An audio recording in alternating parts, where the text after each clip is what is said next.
Hello hi అందరికీ నేను మీ పద్మావికే ఈరోజు మన ఛానల్లో వచ్చేసైతే ఎక్స్పెషల్లీ మీకు ఒక విషయం చెప్దాం అనుకుంటున్నాను. ఈరోజు చాలా వర్షం అయితే హైదరాబాద్లో పడింది. 3:30 నుంచి 5:30 వరకు నాన్ స్టాప్గా వర్షం పడుతూనే ఉంది. చాలా వెదర్ అయితే కూల్గా ఉంది. ఇలాంటి టైంలో ఎవరికైనా చికెన్, మటన్, పకోడియో, మిర్చో, బజ్జో ఇలాంటి ఎక్కువ ఇష్టపడతాం కదా. సో మాకైతే చికెన్ తెచ్చుకొని కొంచెం కన్నెంకాయలు ఫ్రై చేసుకుంటే వేరే లెవెల్లో ఉంటుంది అనిపించింది.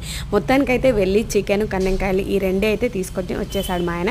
ఇంకా వాటిని అయితే ఫ్రెష్గా కడిగాను అనమాట. యాక్చువల్ లెగ్ పీసులు ఫ్రై చేద్దాము అనే వేరే కాన్సెప్ట్ ఉండే, బట్ వేరే కాన్సెప్ట్ అయితే అయ్యిందనమాట. చికెన్ కర్రీ చేస్తే మార్నింగ్ కూడా యూజ్ అవుతుంది, బట్ ఇంకా తలనొప్పి ఉండదు అనిపించింది. కన్నెకాయలు వేడి వాటర్లో ఎందుకు వేసానని మీకు డౌట్ రావచ్చు.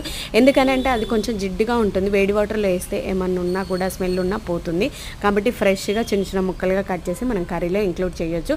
వాటిని కూడా సపరేట్గా ఫ్రై చేద్దామని అనుకున్నాను, బట్ కొద్దిగానే వచ్చాయి కాబట్టి వెదర్ కూల్గా ఉంది. చికెన్ సెంటర్లో కూడా కన్నెకాయలు అయిపోయాయని చెప్పాడంట. బట్ అందుకని అయితే నేను ఇంకా ఇలా అయితే చేశానమాట. ఈ రెండింటి కాంబినేషన్లో సూపర్ రెసిపీ అయితే చేశాను.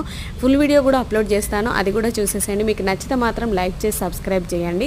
చూసారు కదా, ఆనియన్స్ అయితే మ్యాక్సిమం మగ్గిపోయాయి. ఇప్పుడు పసుపు, ఉప్పు, కారం, అల్లం పేస్ట్ ఇవన్నీ వేసి కన్నెంకాయలు కూడా వాటిలో వేస్తే ఆ కాంబినేషనే